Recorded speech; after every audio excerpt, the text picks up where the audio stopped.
हर एक किसान poly house नहीं लगा सकता, लेकिन हर एक किसान ड्रिप इरिगेशन का इस्तेमाल कर सकता है। अगर आज के दिन भारत के सारे किसान ड्रिप इरिगेशन का इस्तेमाल करने लगे तो हम करोड़ों लीटर पानी को बचा सकते हैं और अपने देश से पूरे दुनिया को खाना खिला सकते हैं। नमस्कार दोस्तों, मेरा नाम है अभिनव और आप सभी का एग्री टॉक के एक नए वीडियो पर स्वागत है। आज के वीडियो में हम समझने वाले हैं ड्रिप इरिगेशन के बारे में और कैसे हमारे देश में ड्रिप इरिगेशन का सब्सिडी के सहायता से लगभग हर एक किसान अपनी खेती में ड्रिप इरिगेशन टेक्नोलॉजी का इस्तेमाल कर सकता है। आज के डेट में भी अगर हम भारत में देखें तो बहुत कम किसान ड्रिप इरिगेशन जैसे एक सिंपल टेक्नोलॉजी का इस्तेमाल कर रहे हैं। 2022-23 तक का डेटा कहता है कि हमारे देश में केवल लगभग 5 से 11% एग्रीकल्चर लैंड जिसमें खेती हो रही है, वहाँ पर किसी भी प्रकार का माइक्रो इरिगेशन का इस्तेमाल हो रहा है। माइक्रो इरिगेशन यानी ड्रिप या फिर किसी प्रकार का स्प्रिंकलर। अगर हम एब्सोल्यूट एरिया में से देखें तो हमारे देश के 73 मिलियन हेक्टेयर्स यानी कि 7.3 करोड़ हेक्टेयर्स में से केवल 8 मिलियन हेक्टेयर्स यानी कि 80 लाख हेक्टेयर में ड्रिप इरिगेशन का इस्तेमाल हो रहा है। इसका ये मतलब है कि हमारे देश में आज भी ज़्यादातर किसान ड्रिप इरिगेशन का इस्तेमाल अपने खेती में नहीं कर रहे हैं। 2014-15 से अगर आप देखें तो हमारे देश में किसान ड्रिप इरिगेशन का ज़्यादा इस्तेमाल कर रहे हैं और इसका मेजर कारण है सेंट्रल और स्टेट लेवल पर ड्रिप इरिगेशन के सब्सिडीज। लेकिन सब्सिडी पर बात करने से पहले ये समझते हैं कि ड्रिप इरिगेशन होता क्या है और ड्रिप इरिगेशन को छोड़कर किसान किस प्रकार के इरिगेशन का इस्तेमाल कर रहे हैं। किसी भी प्लांट को अपने ग्रोथ के लिए, अपने बेसिक फंक्शंस के लिए पानी की ज़रूरत होती है। ये पानी वो मिट्टी से लेता है रूट्स के सहायता से। अगर हम पुराने टाइम्स में जाएं तो प्लांट्स को ये पानी केवल बारिश से मिलता था। फिर धीरे धीरे किसानों ने फ्लड इरिगेशन का इस्तेमाल करना स्टार्ट किया। आज की डेट में ज़्यादातर देशों में ड्रिप इरिगेशन का इस्तेमाल किया जाता है प्लांट्स को जितना पानी चाहिए उतना देने के लिए। सिंपल शब्दों में ड्रिप इरिगेशन का एक ऐसा टेक्निक है जिसमें आप सीधा प्लांट के रूट जोन को पानी देते हैं एमिटर्स, वॉल्स और पाइप्स के सहायता से। अब ड्रिप इरिगेशन के कई सारे लाभ हैं जो वीडियो में हम आगे डिटेल में डिस्कस करेंगे, लेकिन सिंपल शब्दों में आप कम से कम पानी में ज़्यादा आउटपुट प्राप्त कर सकते हैं।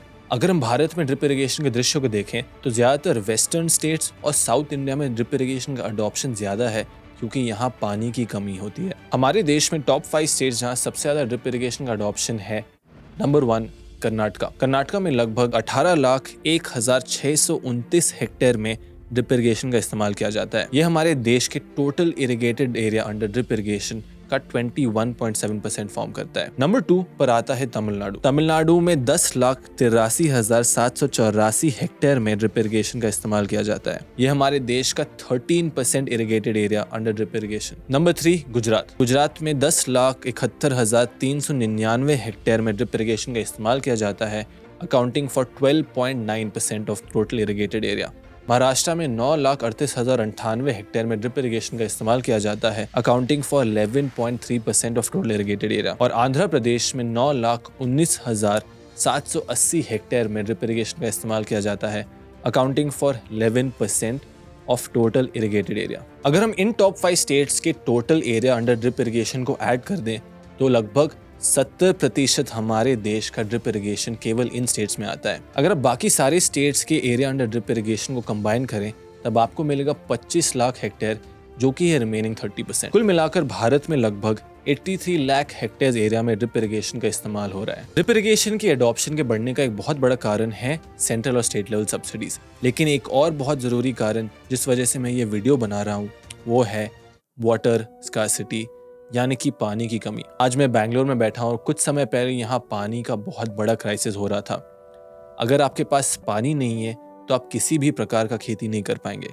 ठीक उसी प्रकार आज की डेट में राजस्थान में भी पानी की बहुत ज़्यादा कमी है। ना सिर्फ ये 2 स्टेट्स, कुछ समय बाद हमारे पूरे देश में पानी का एक क्राइसिस आने वाला है अगर हम सही प्रकार से पानी का इस्तेमाल नहीं करें, सही प्रकार से हमारे खेती में पानी को ऑप्टिमाइज नहीं करें। और पानी की बचत करने का एक बहुत ही आसान तरीका है ड्रिप इरिगेशन का इस्तेमाल करना। अगर आप ड्रिप इरिगेशन इस्तेमाल करें तो आप 30 से 70% कम पानी का इस्तेमाल करके खेती कर सकते हैं। कई सारे स्टडीज़, रिसर्च और फार्म इम्प्लीमेंटेशन ये दिखाया है कि सनफ्लावर में 56% कम पानी का इस्तेमाल किया गया था जब किसानों ने ड्रिप इरिगेशन का इस्तेमाल करना स्टार्ट किया। ठीक इसी प्रकार गेहूँ, बाजरा, ओपन फील्ड सब्जियां, ग्रीन हाउस सब्जियां, हाइड्रोपोनिक्स सब में ड्रिप इरिगेशन का इस्तेमाल करके आप पानी का 50 से 70% बचत कर सकते हैं। ड्रिप इरिगेशन का दूसरा और सबसे इम्पोर्टेंट बेनिफिट है कि आपका उत्पादन का क्वांटिटी और क्वालिटी दोनों बढ़ेगा। अब आप में से बहुत सारे लोग सोच रहे होंगे ऐसा कैसे। ड्रिप इरिगेशन की सहायता से आप पानी के साथ साथ प्लांट को उसके रिक्वायरमेंट के हिसाब से न्यूट्रिशन या फर्टिगेशन भी दे सकते हैं। जब आप होजिंग या फ्लड इरिगेशन का इस्तेमाल करते हैं तब आपके पास कंट्रोल नहीं होता है आप कितना फर्टिगेशन दे सकें। ड्रिप इरिगेशन का इस्तेमाल करके आप प्लांट को जितना न्यूट्रिएंट देना चाहते हैं, प्लांट को जितना न्यूट्रिएंट ज़रूरी है उतना दे सकते हैं और इसका ये रिजल्ट होता है कि प्लांट से न्यूट्रिएंट अपटेक बेहतर होता है और आपका क्वालिटी और क्वांटिटी दोनों बढ़ता है। महाराष्ट्र में कई सारे ट्रायल्स ने दिखाया था कि ग्रेप्स में जब ड्रिप इरिगेशन का इस्तेमाल किया गया तो वहाँ की उत्पादन 19% ज़्यादा थी। जब केलों में इस्तेमाल किया गया तो वहाँ की उत्पादन 29% ज़्यादा थी। और शुगर केन जो कि एक वाटर डिमांडिंग क्रॉप है, उसमें जब आप ड्रिप इरिगेशन का इस्तेमाल करें तो आपका उत्पादन 23% से बढ़ा और वाटर यूजेज ऑलमोस्ट 75% से कम हुआ। कॉटन और आलू जैसे स्टेपल क्रॉप्स में भी ड्रिप इरिगेशन का इस्तेमाल करके 5 से 15% आपका उत्पादन बढ़ सकता है। अब जब आपका उत्पादन बढ़ रहा है, जब आपको क्वालिटी बढ़ रहा है, तो इसका डायरेक्ट रिजल्ट होता है आपको अपने प्रोड्यूस के लिए ज़्यादा मार्केट प्राइस मिलेगा और साथ ही साथ आपको मार्केट तक पहुंचाने के लिए आपके पास ज़्यादा उत्पादन रहेगा। तो केवल ड्रिप इरिगेशन का इस्तेमाल करके आप अपनी इनकम 20 to 30% आराम से बढ़ा सकते हैं। ड्रिप इरिगेशन का तीसरा सबसे बड़ा एडवांटेज ये है कि ड्रिप इरिगेशन की सहायता से आपके इनपुट कॉस्ट कम हो सकते हैं। अब जैसे कि मैंने पहले भी कहा कि यदि आप फ्लड इरिगेशन कर रहे हैं तो आप प्लांट को कितना न्यूट्रिएंट्स दे रहे हैं ये आपके कंट्रोल में नहीं रहता है। ड्रिप इरिगेशन की सहायता से प्लांट को जितना न्यूट्रिएंट चाहिए आप प्रिसाइजली उतना न्यूट्रिएंट दे सकते हैं, जिसका आउटकम है कि आपका फर्टिलाइज़र कॉस्ट और इनपुट कॉस्ट कम रहेगा। आपकी फर्टिलाइज़र वेस्टेज नहीं होगी जिससे आपका इनपुट कॉस्ट कम होगा। यदि आप फ्लड इरिगेशन का इस्तेमाल कर रहे हैं तो फ्लड इरिगेशन में जो एनर्जी रिक्वायरमेंट्स होते हैं वो ज़्यादा होते हैं। आपको हाई प्रेशर पम्प्स चाहिए होते हैं, आपको ज़्यादा इलेक्ट्रिसिटी चाहिए होता है। ड्रिप इरिगेशन में आप लो प्रेशर पंप से कम वर्किंग आवर्स में प्लांट को प्रिसाइज पानी और न्यूट्रिशन दे सकते हैं। तीसरा तरीका जिससे ड्रिप इरिगेशन इस्तेमाल करके आपके इनपुट कॉस्ट कम हो सकते हैं वो है लेबर। अब एग्रीकल्चर में ज़्यादातर किसान लेबर का इस्तेमाल करते हैं प्लांट्स को पानी देने के लिए, वीड्स निकालने के लिए और प्लांट्स को न्यूट्रिएंट्स देने के लिए। यदि आप ड्रिप इरिगेशन यूज़ करें तो आप पानी और न्यूट्रिएंट का प्रॉब्लम तो सॉल्व कर देंगे, लेकिन ड्रिप इरिगेशन के साथ अगर आप एक अच्छा मल्च यूज़ करें तो जो बहुत बड़ा प्रॉब्लम है वीड्स का उसे भी आप सॉल्व कर सकते हैं। अब यदि तीनों प्रॉब्लम आपने सॉल्व कर दिए तो इसका सबसे बड़ा आउटकम होगा आपके लेबर कॉस्ट कम हो जाएंगे, आपके जो पानी का एवेपोरेशन के कारण लॉस होता है वो कम हो जाएगा, आपको वीडिसाइड्स का इस्तेमाल नहीं करना पड़ेगा। जैसे हम हमेशा कहते हैं ड्रिप इरिगेशन के साथ आप मल्च 100% यूज़ करिए। अब आते हैं वीडियो के मेन टॉपिक पर जो कि है ड्रिप इरिगेशन पे कैसे सब्सिडी है और आप इस सब्सिडी का लाभ कैसे उठा सकते हैं। भारतीय सरकार ने ये रियलाइज़ किया कि हर एक किसान को ड्रिप इरिगेशन का इस्तेमाल करना चाहिए और यदि भारत ड्रिप इरिगेशन इस्तेमाल करने लगे तो हमारी खेती बहुत आगे बढ़ेगी। और इसी को ध्यान में रखते हुए उन्होंने लॉन्च किया पर ड्रॉप मोर क्रॉप नाम का एक स्कीम प्रधानमंत्री कृषि सिंचाई योजना के अंडर। पर ड्रॉप मोर क्रॉप एक सेंट्रल लेवल सब्सिडी स्कीम है जिसमें गवर्नमेंट 55% सब्सिडी देती है स्मॉल एंड मार्जिनल फार्मर्स को और 45% सब्सिडी बाकी किसानों को। सेंट्रल लेवल सब्सिडी के ऊपर भी कई सारे स्टेट सब्सिडी परसेंटेज को बढ़ा देते हैं जो कि वीडियो में आगे हम डिस्कस करेंगे। यदि हम नॉर्थ ईस्ट और हिमालय का बात करें तो गवर्नमेंट 25% अधिक सब्सिडी देती है इन स्टेट्स में, और बाकी स्टेट्स में जहां ड्रिप इरिगेशन का कम से कम इस्तेमाल हो रहा है वहां पर भी गवर्नमेंट 15% ज़्यादा सब्सिडी देती है। कई सारे स्टडीज़ ने यह दिखाया है कि पर ड्रॉप मोर क्रॉप जैसे स्कीम्स का सहायता लेकर किसान पानी की बचत कर पा रहे हैं और साथ ही साथ उनका इनकम बढ़ा पा रहे हैं। अगर आप एक किसान हैं और आपने पर drop more crop subsidy schemes का सहायता लिया है तो नीचे कमेंट्स में बताइए आप कहां से हैं और इस सब्सिडी लेकर आपको कितना बेनिफिट मिला। सेंट्रल लेवल के अलावा स्टेट लेवल पर ड्रिप इरिगेशन सब्सिडी और अडॉप्शन को सपोर्ट करने के लिए सेंट्रल गवर्नमेंट ने नाबार्ड के द्वारा एक 5,000 करोड़ रुपए का माइक्रो इरिगेशन फंड भी बनाया। इस फंड के द्वारा state level government central government से लोन ले सकती है किसी भी प्रकार के इरिगेशन प्रोजेक्ट्स के लिए, और सेंट्रल गवर्नमेंट स्टेट गवर्नमेंट को एक 3% इंटरेस्ट सब्सिडी भी देती है इन लोन्स पर। अब जैसे कि मैंने कहा सेंट्रल लेवल सब्सिडीज के अलावा भी कई सारे गवर्नमेंट स्टेट लेवल पर भी किसानों को एक एडिशनल सब्सिडी देते हैं। ज़्यादातर स्टेट्स में जैसे कर्नाटका, महाराष्ट्र, तमिलनाडु में प्रधानमंत्री कृषि सिंचाई योजना वाला सब्सिडी स्ट्रक्चर फॉलो होता है जहां 55% सब्सिडी छोटे किसानों को दिया जाता है और 45% सब्सिडी बाकी किसानों को। लेकिन अगर हम तेलंगाना, राजस्थान और गुजरात जैसे स्टेट्स को देखें तो वहाँ पर सब्सिडी स्कीम अलग है। तेलंगाना में TMIP यानी कि तेलंगाना माइक्रो इरिगेशन प्रोजेक्ट द्वारा किसानों को 5 हेक्टेयर यानी कि 12.5 एकर्स तक का ड्रिप इरिगेशन पर सब्सिडी मिलता है। यदि आप एक शेड्यूल कास्ट या शेड्यूल ट्राइब के किसान हैं, मतलब आपको 100% ड्रिप इरिगेशन पर सब्सिडी मिलेगा। सिंपल शब्दों में आपके लिए ड्रिप इरिगेशन बिल्कुल मुफ्त होगा। यदि आप एक बैकवर्ड क्लास किसान हैं या एक स्मॉल या मार्जिनल फार्मर है, यानी कि आपके पास 1 हेक्टेयर से भी कम ज़मीन है, तो आपको 90% सब्सिडी मिलेगा। अगर आपके पास ज़्यादा लैंड है, 1 हेक्टेयर से ज़्यादा, तो आपको 80% सब्सिडी मिलेगा। इस स्कीम के द्वारा तेलंगाना में 8 लाख हेक्टेयर एरिया में ड्रिप इरिगेशन का इंस्टॉलेशन किया गया है। गुजरात में भी गुजरात ग्रीन रेवोल्यूशन कंपनी द्वारा किसानों को एक हायर सब्सिडी अमाउंट मिलता है। अगर आप एक जनरल किसान हैं जिसके पास 2 हेक्टेयर से भी ज़्यादा ज़मीन है, तो आपको 70% सब्सिडी या 70,000 रुपये का सब्सिडी मिलेगा, दोनों में से जो भी कम हो। अगर आप एक स्मॉल या मार्जिनल किसान हैं जिसके पास 2 हेक्टेयर से भी कम ज़मीन है, तब आपको 80% सब्सिडी मिलेगा या 80,000 रुपये, दोनों में से जो भी कम हो। अगर आप एक शेड्यूल कास्ट या शेड्यूल ट्राइब के किसान हैं, तो आपको 90% सब्सिडी मिलेगा या 1 लाख रुपए।